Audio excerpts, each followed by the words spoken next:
Autumn, that was wonderful. My name's Bill McKibben. I founded the Group350.org, the first global climate campaign. I want to follow and underline what Autumn was talking about. Water is a perfect way to look at the world that we inhabit now. Think how the flow of water around the world has changed in our lifetime. As humans poured carbon into the atmosphere and raised the temperature, one of the first effects was on the hydrological cycle, the way that water moved. If you want one fact to understand the 21st century, it's that warm air holds more water vapor than cold.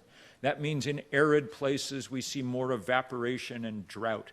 That's why there are forest fires in places we've never seen them before, from Autumn's country in the far west, in British Columbia and in Alberta, to every other corner of this planet. And then once that water is up in the air, once it's evaporated, it comes down. And it comes down now in downpours like we've never seen on this planet. We began to sense this in 2010 when in Pakistan we had the greatest flood since Noah, with 25 million people out of their homes. But now we see it every place, even here in spots like New York, where the number of storms that drop 2 inches of rain in a day have grown 75% over the last 50 years. Those downpours are devastating. They take people's lives, they wash away farms, they make it impossible for people to carry out their daily lives. But they provide us a metaphor and an image for what we need now to be. We need to be a downpour. We need to be a human flood over this next decade, coming together in a peaceful way to wash away much of the old world and make room for what must now come next. And you can sense that flood coming. You've seen it over the last few weeks as people have rallied in unprecedented numbers around the world to begin to make their voices heard. A week ago Friday, when the first big day of all ages global climate strikes began, I was watching on the computer because we were helping organize some of these things, and as the first pictures came in from around the world, you could begin to sense that coming together. The very first of those climate strikes was in the Solomon Islands in the South Pacific, a place where the water is already rising, and it was a reminder there were people arriving by dugout canoe, young people, for the climate strikes. It was a reminder that indigenous traditions and indigenous knowledge are going to have to be at the absolute root of this work that we are doing. The oldest wisdom traditions and the newest wisdom traditions on this planet have to be coming together quickly now. The next pictures came from places like Bangladesh, and they're a reminder of the iron law of climate change, which is the less you did to cause it, the sooner and the harder you suffer its impacts, and a reminder that justice has to be a key part of the equation as we move into these next 10 years.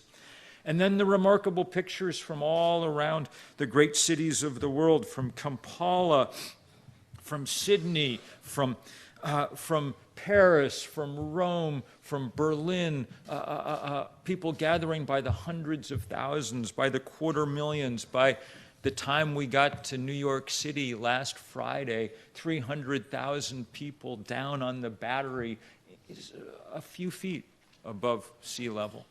In one of the most diverse and beautiful climate demonstrations we've ever seen, a rally as diverse as New York City itself, and a real reminder of how we need to join together.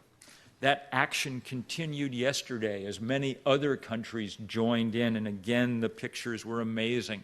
A resonant haka from the Maori in Aotearoa, New Zealand, and beautiful pictures from Santiago of 100,000 people on the march, reminding us that Global South and Global North are coming together.